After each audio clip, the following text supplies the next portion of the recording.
Mom tried, she chose men over family, and then she chose suicide over life. So she tried to kill herself, and they placed me in custody of my uncle. And my uncle had 3 daughters, and so he called my father. And my father decided that he didn't want kids. So he gave us up for adoption. That was like 2 weeks after the suicide attempt of our mom. And then about a year later, my mom signed the same paper.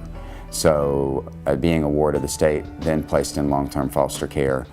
In one home we lived by a lake, and I was fishing, riding motorcycles, chasing the ducks and geese, collecting eggs from the chickens, just enjoying that type of life. And in another home, it was just doing things after school with other kids, riding bikes, doing a walkathon for the March of Dimes. You know, I got to do what I felt like was any other kid, going to the park and having pine cone fights. I mean, just being a boy. But when I went into this home, all of that ceased.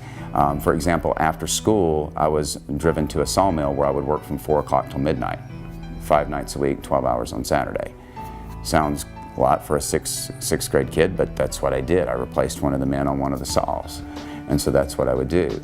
And that's how their business people that were in relationships with them started reporting them, because of the number of hours that I was working and doing things like that. So there was no school life, there was no social life, there was no hanging out with friends, going to football games, parties, or after school sports, none of that. Did my homework on the bus, my grades weren't that good, I didn't have a lot of sleep and rest, and didn't have any help with the things that I suffered in school. One of the neat things that came from this was when in college I shared my story with my best friend, and my best guy friend and my best girlfriend married. And since, they've had over 70 foster kids, which is amazing. It's just incredibly amazing. They've adopted 2 of them. So it's been a wonderful story. And I can tell you that speaking to them over the past 20 years, that some things are still the same.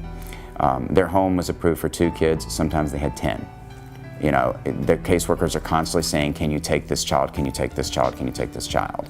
And as someone who wants to help, you want to take the child, but at the same time, there's only so many kids and so many people you can take in your home. So I know it's still, the families are still overwhelmed and the caseworkers are still overwhelmed. And that's not something that I believe a caseworker can fix. That's something society has to fix. Something we have to decide as a society that we want to develop and make stronger families so that these kids aren't being dumped out into the system.